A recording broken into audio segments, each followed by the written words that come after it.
Bah voilà, parfait ce programme avec ce beau temps. Apéro, barbac, et farniente dans le transat après avec un bon comics à lire. Ouais, bon, bah y a plus qu'à choisir lequel maintenant.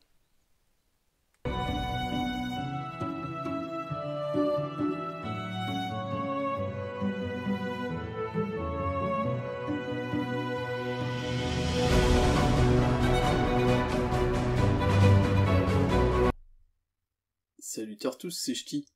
Aujourd'hui, mon conseil de lecture comics, ce sera Kiro, de Rémi Guérin et Bruno Waro, édité chez Ankama. Et derrière la magnifique édition, comme c'est si bien le faire Ankama, se cache une tout aussi jolie histoire. On y suit le professeur Charles et son assistante Lise, chasseurs de Kiro, appelés à l'aide dans la ville de Bois-sur-Mer, suite à d'étranges disparitions. Attendez, chasseurs de Kiro quoi? Les Kiro, des âmes des défunts qui n'ont pu franchir le portail de renaissance et qui se matérialisent alors sous formes diverses, appelées Kiro.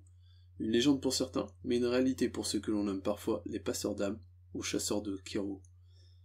Et si l'on comprend rapidement que les disparitions sont liées à un Kiro, le récit nous porte dans la résolution de l'enquête via les personnages, au fil d'une découverte d'un univers plutôt bien construit et assez riche derrière une trame plutôt simple.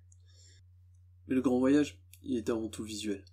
Comment ne pas voir, pour le vieux que je suis, dans les planches de Bruno Waro, comme un hommage au dessin animé Sherlock Holmes qui a bercé mon enfance. Ce dessin animé italo-japonais portait notamment la patte d'un certain Hayao Miyazaki. Vous voyez ce que je veux dire?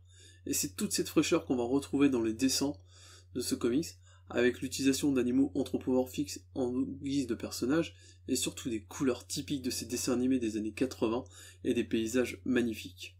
Bref, Kiro est une véritable petite évasion que je vous conseille.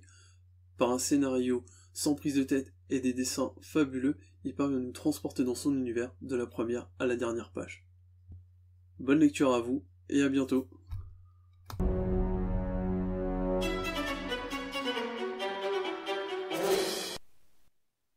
Ah, le mois de juin, le soleil, les longues journées, l'été qui s'installe confortablement, les premières glaces au bord de mer, les rayons du soleil qui vous réveillent le matin. Il fallait que je trouve un titre qui puisse s'accorder avec toutes ces douces vibes. Alors, j'ai parcouru ma bibliothèque en long, en large, en travers et même à l'envers, et finalement, je suis tombé sur Loba Loca. Et de suite, les dessins de Guillaume Singelin sur le 4e chapitre me reviennent en tête. Le road trip ensoleillé de Guada et Tigre, la discussion animée sous les arbres et la baignade. Mais oui, bien sûr, maintenant c'est l'évidence. Loba Loca a sans aucun doute les vibes de la saison.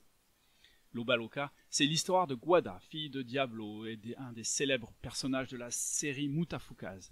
Jeune fille en quête d'identité, celle-ci passe par emprunter les pas de son père.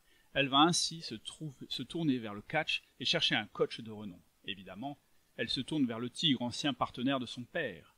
À partir de là, une folle aventure débute entre sueur des salles de sport et poussière du ring, mais aussi complicité, choc des générations et amour paternel. Chaque chapitre contient son lot d'actions, de complicité et rebondissements. On retrouve aussi des éléments raccrochant Loba Loca à l'univers Mutafukaz, sans pour autant que leur lecture soit un prérequis. On s'attache à tous les personnages et on les retrouve toujours avec un immense plaisir. Guada est un personnage fort, mais aussi très empathique. Le tigre est un gros dur, avec un cœur immense lorsqu'il s'attache à quelqu'un. Les personnages secondaires sont aussi très bien construits. Run nous prouve une nouvelle fois ses talents de scénariste en étendant toujours plus cet univers. Et évidemment, les dessins de Guillaume Singelin qui ne cessent de m'étonner depuis le premier tome de The Grocery, et qui ici nous embarquent dans l'aventure dès la première page. Les auteurs donnent vie à Guada en animant un compte Instagram et Twitter avec des images du personnage poursuivant un peu plus l'aventure. Alors voilà, Loba Loca, c'est un titre intense qui nous remplit de soleil. C'est la lecture qu'il vous faut. C'est autant de l'action qu'une aventure humaine. Actuellement, 5 chapitres sont dispo, et je suis en ce moment en proie à un sentiment mitigé. L'impatience du prochain et dernier chapitre, et la tristesse que ça soit déjà le dernier chapitre de ce spin-off. Merci et à bientôt.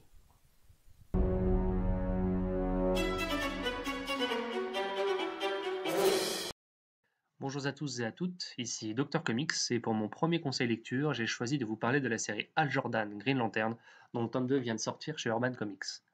Alors cette série, qu'est-ce que c'est? Il s'agit ni plus ni moins que de la relance de la franchise Green Lantern par DC et confiée aux bons soins de la superstar Grant Morrison accompagné ici au pinceau par un artiste qui a explosé chez DC au moment du Rebirth, Liam Sharp. Ce deuxième tome vient conclure une saison de 12 numéros et d'un annual, celui-ci étant dessiné par Trevor Scott. Comme à son habitude, Morrison ne fait rien comme tout le monde, et pour cette série, il a choisi de revenir à l'essence même du concept de Green Lantern, à savoir un flic de l'espace. Morrison nous propose donc de suivre Hal Jordan dans une enquête visant à démanteler la mise en place d'une nouvelle police spatiale, les Black Stars, aux méthodes plus expéditives. Cette police ayant été mise en place par un être mystérieux, le contrôleur Mu. Dans l'idée, c'est assez simple, et dans les faits, finalement, ça l'est aussi.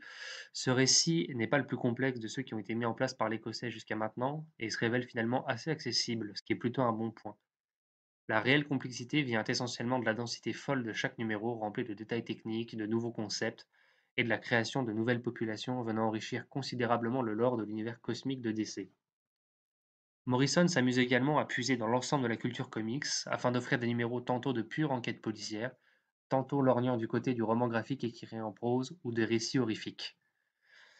Morrison utilise aussi tout son amour pour le multivers, qui est également bien présent, et l'auteur se fait plaisir en multipliant les références à des nombreux récits connus de chez DC. Le récit se veut ambitieux et multiplie les crises d'ampleur cosmique, offrant un spectacle toujours divertissant du début à la fin. Concernant les dessins, Liam Sharp atteint un niveau encore supérieur à ce qu'il nous a montré jusqu'à aujourd'hui. Ses planches regorgent de trouvailles visuelles et d'un découpage ingénieux et d'une imagination débordante. On se régale à contempler ces planches qui font de Green Lantern une série audacieuse et pleine de richesses, autant visuelle que scénaristique. Ainsi, malgré quelques passages un peu nébuleux et un manque d'approfondissement psychologique de certains personnages, Green Lantern est un récit de science-fiction aux influences pulps à ne pas manquer, puisqu'il s'agit d'une toute meilleure série du DC du moment, et de la meilleure série Green Lantern depuis le départ de Geoff Johns.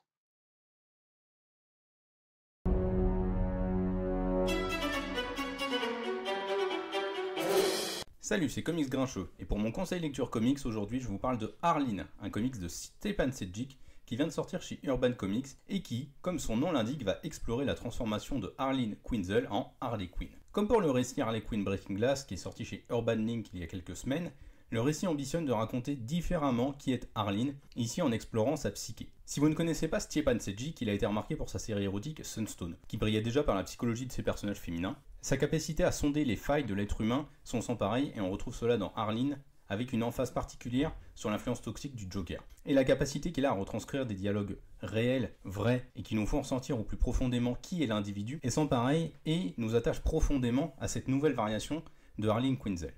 Elle y est donc attachante comme elle l'a rarement été, et on plonge dans les tréfonds de sa psyché pour y découvrir une personne profondément humaine et donc forcément faillible. Les dessins de Stepan Sejic permettent vraiment d'accrocher au fond. Comme toujours chez lui, l'emphase est mise sur les mimiques faciales et sur la gestuelle des individus qui est parfaitement reproduite et qui nous permet donc de nous immerger totalement dans ce récit.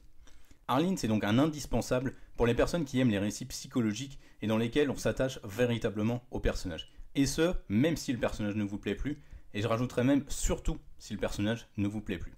Allez, à plus sur lescomics.fr.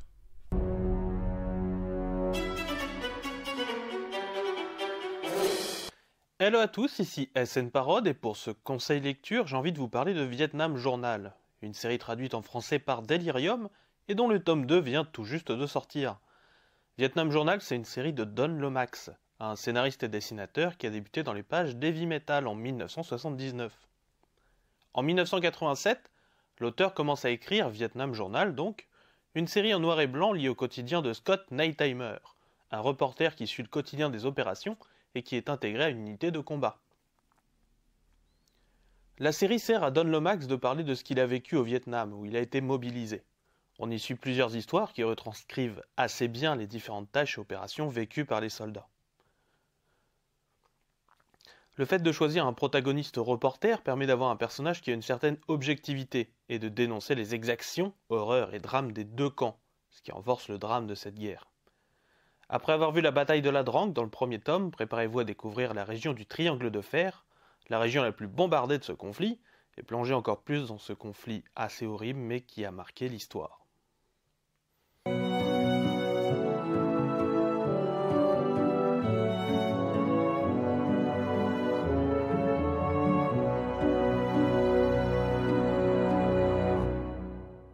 Merci pour votre écoute, nous on se retrouve le mois prochain pour de nouveaux conseils lecture comics sur lescomics.fr.